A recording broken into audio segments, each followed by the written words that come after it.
Namaskar, thank you very much. I am today here to provide you a great information about how you can make the menus, how you can price your menus, and what are the things you should keep in mind while making the restaurant for your restaurant.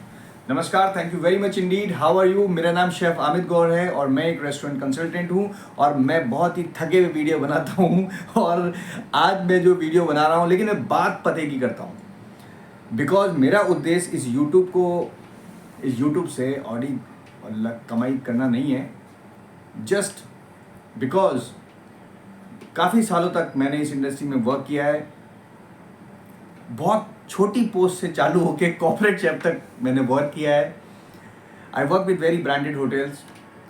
सो और मैं काफ़ी time से consulting कर रहा हूँ. मतलब मैंने almost आज 10 साल 11 साल हो गए हैं.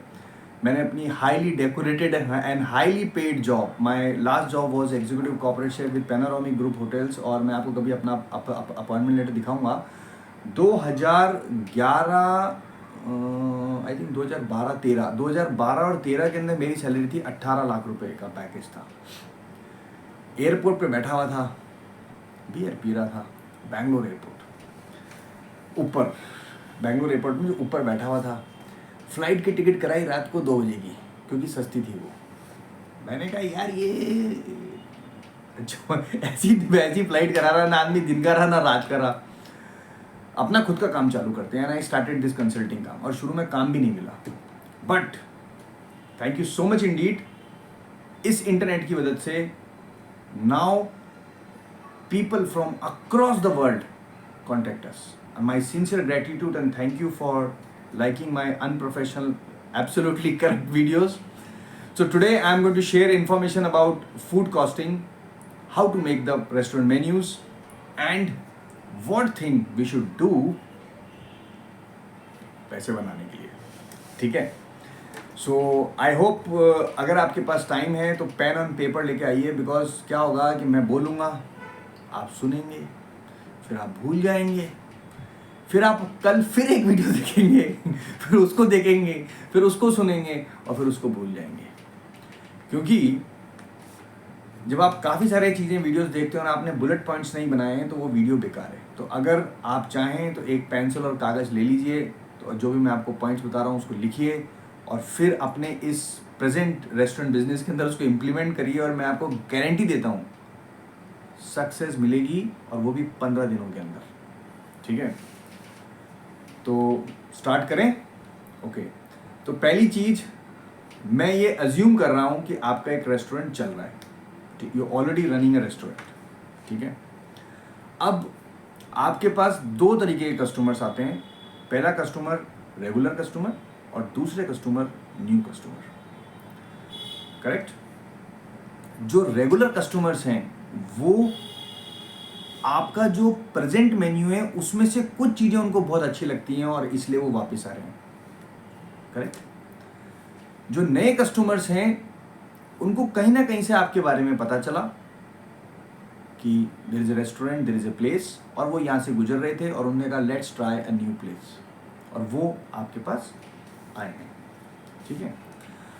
अब आपका ये जो मेन्यूज़ हैं, ये जो मेन्यूज़ कार्ड्स हैं, ये बहुत ज़्यादा डायनेमिक होनी चाहिए. अब क्या हो रहा है, हमारे जो मेन्यूज़ हैं वो स्टैटिक हैं. अच्छा, सब्जी की जो रेट्स हैं, जो वेजिटेबल्स की रेट्स हैं, वो स्टैटिक है या डायनेमिक है? डायनेमिक है. आज रेट टमाटर की 20 रुपये है, कल 2 रुपये किलो है, परसों 25 रुपये, फिर 100 रुपये, फिर 5 रुपये. डायनेमिक रेट्स हैं. स्थैटिक क्या क्या चीज़ें हैं आपके बिजनेस के अंदर? स्थैटिक रेट है आपके किराया.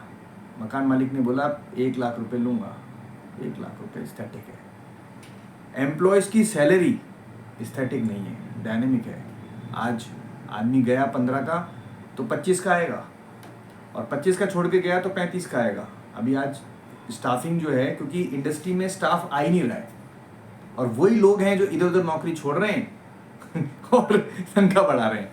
तो ऐसे लोग साथ कभी मत काम करिएगा. ये बीच में मैं डाल रहा हूँ, नेवर वर्क विथ जो लोग के पास 4 से 5 साल का एक्सपीरियंस है ना, उनको तब तक हायर मत करिए जब तक आपके पास बहुत ज़्यादा एक्सपीरियंस के लोग किचन में काम नहीं कर रहे हैं। अदरवाइज़ ये लोग आपको बहुत अच्छा एग्जाम्पल और सिखा के जाएंगे, ये बहुत नॉलेज दे के जाएंगे आपको, रातों रात तनख्वाह लेके गायब हो जाएंगे। So now come to the point कि आपका जो स्टैटिक कॉस्ट है वो है आपकी किराया, बस। बिजली का बिल डायनेमिक, कभी कम कभी ज़्यादा। स्टाफ का expensive dynamic, raw material commodities जो प्राइस है डायनेमिक, आपका मेन्यू प्राइस एस्थेटिक। क्यों? Why your menu price is aesthetic, correct. आपके मेन्यूज के अंदर हर महीने आप इस तरीके से प्लान करें कि आपका जो भी मेन्यू कार्ड है, जो भी आपकी सेल समरी है, मतलब जो भी आप बिलिंग करते हो, हर महीने उसकी लिस्ट निकालो और उस लिस्ट निकाल के टिक करो कि कौन से आइटम ज़्यादा बिके और कौन से आइटम नहीं बिके, और जो आइटम नहीं बिके उनको इमीडिएटली टाटा आउट, और उनकी जगह वो जो वहाँ पर कुक्स और शेफ्स काम कर रहे हैं, या फिर आप अपने विजडम सेंस से, या फिर मार्केट सर्वे के हिसाब से, डेटा एनालिसिस के हिसाब से, या फिर कंसल्टिंग भी सर्विस ले सकते हो मेरी नहीं तो कोई बात नहीं, आसपास बहुत सारे कंसल्टेंट हैं, उनसे आप राय ले सकते हैं, राय चंद बहुत हैं। तो आसपास मतलब एक मेन्यूज़ आपका एवरी मंथ का मेन्यूज़ अलग होना चाहिए, 12 महीने का 12 मेन्यू। अगर आप प्रॉफिट में ना हो ना, तो आप इस वीडियो पे वापस आके लिख देना, लिख देना मम्मी पापा की ठीक है, ओके। सो इससे बुरा कुछ नहीं होगा मेरे लिए, कि अगर मेरे कोई आदमी मम्मी पापा की गाली लिखे, इससे बुरा मेरे लिए कुछ नहीं होगा। अब क्या होता है, प्रिंटिंग की कॉस्ट कितनी आती है मेन्यू की? 25 रुपये, 50 रुपये, 100 रुपये, 500 रुपये, 1000 रुपये, 5-10 मेन्यू छपाने होते हैं। अच्छा, इन सब को छोड़ो, अगर आप सिंपल मेन्यू बनाते हो तो आप इंसर्टर भी लगा सकते हो। तो सबसे पहले मेरा आपको जो कंसल्टिंग है वो ये कंसल्टिंग ये है कि आप एवरी मंथ अपने मेन्यू चेंज करिए सर, मैडम, अगर इस बिजनेस से पैसे कमाने हैं तो। दूसरा, रेट्स। अगर आपको इस बिजनेस से पैसे कमाने हैं तो आपके मेन्यूज़ के जो रेट्स हैं वो डायनेमिक होने चाहिए, स्टैटिक नहीं। Every month change the rate. अरे पेट्रोल के रेट, गोल्ड के रेट सब स्टैटिक हैं, आपके मेन्यू के अंदर रेट्स हैं वो फिक्स लगा रखी है आपने। अब क्या हो रहा है कि जब सामान सस्ता हो रहा है, जब कभी कमोडिटी प्राइस सस्ती हो रही है तो आपकी फूड कॉस्ट जो हो रही है वो थोड़ी नीचे आ रही है और आप खुश हो रहे हो, और जैसे ही प्रोडक्ट की कॉस्ट बढ़ रही है आपको लग रहा है मुनाफा कम हो गया। तो आपके पास अगर सेट वेंडर्स नहीं है, होटल्स में तो क्या होता है, सेट वेंडर्स होते हैं, सेट प्राइस होती है, बट रेस्टोरेंट के लिए अगर डायनेमिक रॉ मटेरियल की प्राइस डायनेमिक है तो एमआरपी का कोई भी प्रोडक्ट फिक्स प्राइस में होना ही नहीं चाहिए, नुकसान होगा ही, बेनिफिट होगा ही नहीं इसको। तो पहला ये चेंज कर दीजिए। मुझे पता है ये चीज़ अभी इतने भी जितने वीडियो बनाए ना, ये है ही नहीं content, because this is something which I seen how profit coming from the organisations.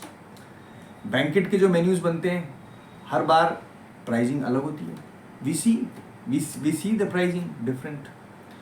So this is all about the two things, menu thing. अब हम मेन्यू की प्राइसिंग कैसे करेंगे, रॉ मटेरियल की प्राइसिंग, उसके बारे में आपको बता देता हूँ। फॉर एन एग्जाम्पल, कोई भी एक रेसिपीज है XYZ, उस रेसिपीज में आप ये देखिए, उस रेसिपीज को 4 बॉक्स के अंदर कैलकुलेट करिए। पहला box, cost of raw material. What is the cost of the raw material? ये जो कॉस्ट ऑफ रॉ मटेरियल आप निकालें, ये हमेशा यील्ड के हिसाब से निकालें। यील्ड, अब ये नहीं, यील्ड क्या होता है, एग्जाम्पल देता हूँ। आपने 1 किलो पालक खरीदा 10 रुपये का। पालक को आपने बॉईल किया, ब्लांच किया, उसके बाद आपने इसको छलनी में डाला, फिर आपने पालक का वेट किया, तो पालक का वेट आ गया साहब 150 ग्राम, 200 ग्राम। तो पालक आपको कितने रुपए किलो पड़ा?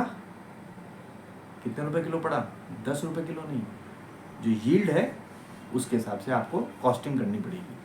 अगर ये चाहिए आपको तो मेरे पास पड़ा हुआ है, please contact us, will give you. So ये होता है यील्ड मैपिंग। तो सबसे पहली यील्ड, मैं ऐसे ही कॉस्टिंग करता हूँ। दूसरी चीज़, रिस्क डालिए, रिस्क। जैसे फॉर एन एग्जांपल आपने 4 ऑप्शन डाल दिए मेन्यू की प्राइसिंग करने के लिए। पहला ऑप्शन है रॉ मटेरियल प्राइस, बस। दूसरा डालो रिस्क, उस आइटम में कितना रिस्क है उसका थोड़ा अमाउंट उसमें डाल के रखो।